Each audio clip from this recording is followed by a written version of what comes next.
I am Victor Echo 7, Papa Zulu Whiskey, and this is Winlink 101.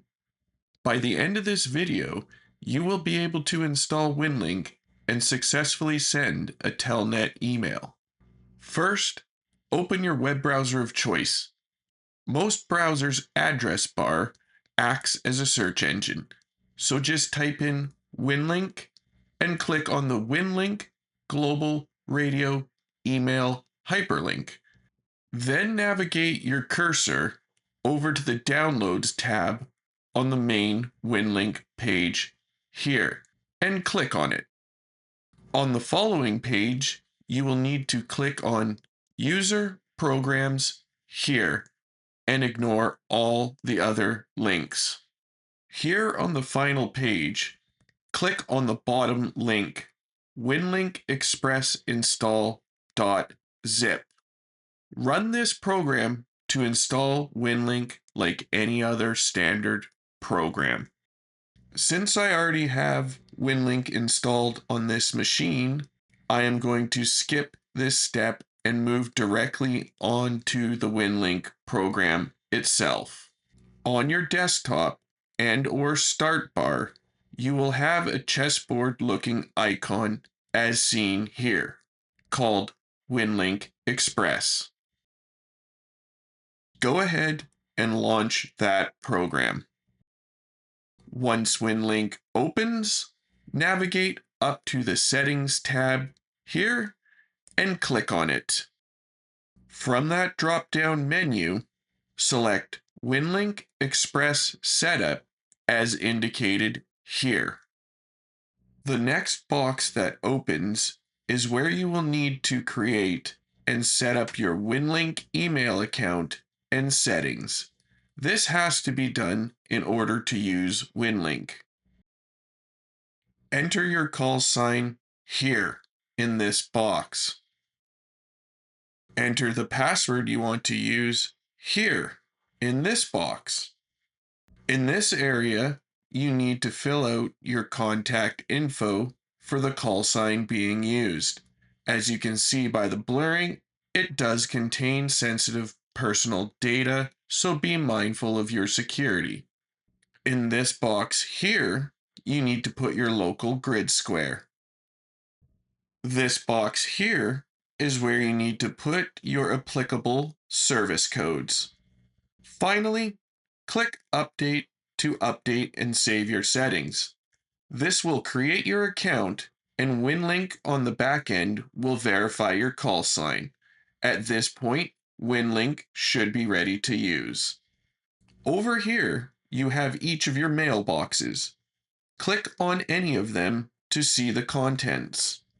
Now let's start by composing our first email. Click this paper icon here, just under your call sign. This will open a new message box. It is similar to a standard email message box. You will want to add your recipients here in this box. For this test, I would suggest using your regular email account for ease. Here is where you add your email subject. Finally, add a short message here in the main body. When finished, navigate up to the Post to Outbox selection here and click it. At this point, your email has not sent, but has been posted into your outbox, ready to send the next time you open a session. You can navigate over to your outbox and click on it. You will see the message sitting in your outbox. This message will stay here with any other additional emails you add to it until the next session is open, at which point Winlink will send and receive all pending messages. If you do not want to send a message, simply delete it from your outbox before opening a new session. At this point, you are ready to send your message off. Navigate your cursor up to the Open Session button, but do not press it yet. Make sure Telnet Winlink is selected in the drop-down menu beside it here. If not, click the drop-down menu and select it. Ignore all the other options for now. Now, click Open Session here. This will open a Telnet Winlink session. When the session is ready, the Start selection here will go active. Navigate your cursor to it and click it. You will see the session do a quick handshake with the central mail server, and then it will send off your message, which you can see here in the session. Once finished, the session will terminate itself. You can close this window. Over here in your mailboxes, you will notice the message has gone from your outbox to sent items. This is a good indication.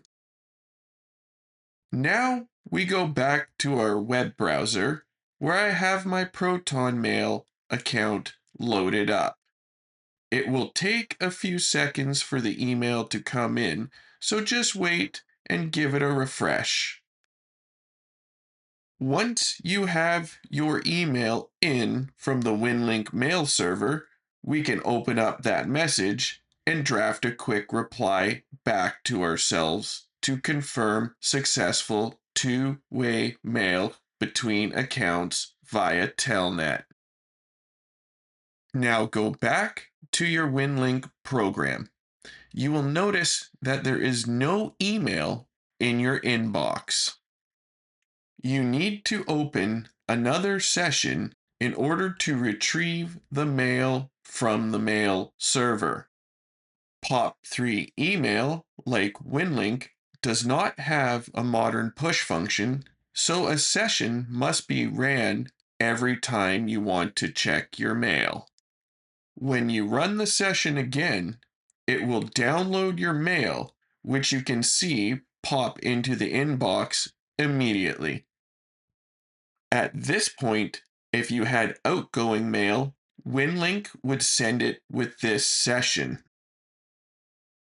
There is a huge caveat with Winlink and POP3 mail servers in general. Once an email is downloaded from the mail server, it no longer exists anywhere but the inbox that it was downloaded to, and it cannot be downloaded from the mail server again, unless you were to forward the message and send it out again on another session. But if you accidentally download it, you might not remember to do this. So if you have multiple users on a machine, make sure to download mail for the correct call sign only. Otherwise, those users will lose their mail.